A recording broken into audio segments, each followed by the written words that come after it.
বাগেরহাটে মহাসড়কের পাশে গড়ে ওঠা অবৈধ স্থাপনা উচ্ছেদ শুরু করেছে সড়ক বিভাগ।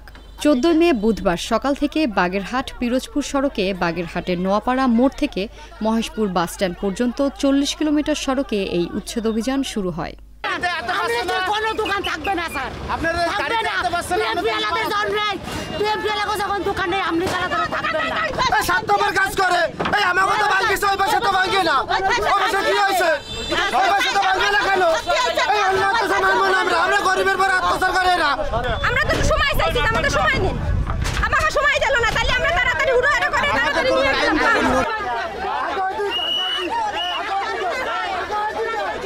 সওজ খুলনা জোনের স্টেট ও আইন কর্মকর্তা সিনিয়র সহকারী সচিব পীযূষদের নেতৃত্বে এই অভিযানে সওজ বাগেরহাট অধিদপ্তরের নির্বাহী প্রকৌশলী মোহাম্মদ আশরাফুল ইসলাম সহ পুলিশ ও ফায়ার সার্ভিসের সদস্যরা উপস্থিত ছিলেন।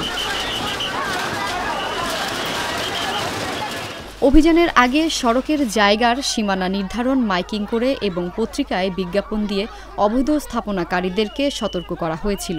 এরপরও যারা স্থাপনা সরিয়ে নেননি তাদের স্থাপনা অপসারণ কার্যক্রম পরিচালনা করা হচ্ছে বলে জানান সচিব পীযূষ চন্দ্র দে। প্রায় ৪০ কিলোমিটার রাস্তার উভয় পাশে আমাদের যে রাইট অফ ওয়ে এই অংশটুকুতে রাস্তার দুই পাশে যে অবৈধ স্থাপনা আছে, অনেকে অস্থায়ীভাবে ইট বালু রেখে তারপরে ব্যবসা করেন, যে কারণে সড়কে যানবাহনের গতি স্লো হয়ে যায় এবং অ্যাক্সিডেন্ট প্রবণতা বাড়ে। ৩ মাস আগে থেকে নোটিশ করেছে, গণবিজ্ঞপ্তি জারি অনেকে তাদের নিজ নিজ স্থাপনা সরিয়ে নিয়েছেন, আবার বাকি যেগুলো আছে সরাতে পারেনি বা সরাননি বা যারা তাদেরকে আমরা একটা আওতায় নিয়ে এসে পরিচ্ছন্ন করে রাস্তাটাকে আমরা যাতে সওজ কর্তৃপক্ষ জানায় সড়কে অনেক জায়গা দখল করে পৌরসভা দোকানঘর নির্মাণ করে বরাদ্দ দিয়েছে, সেগুলোও উচ্ছেদ করা হবে। বাস টার্মিনালের জায়গা যে পৌরসভা থেকে লিজ দেওয়া হয়েছে এটা আমার জানা ছিল না, তবে এটা করতে পারে না।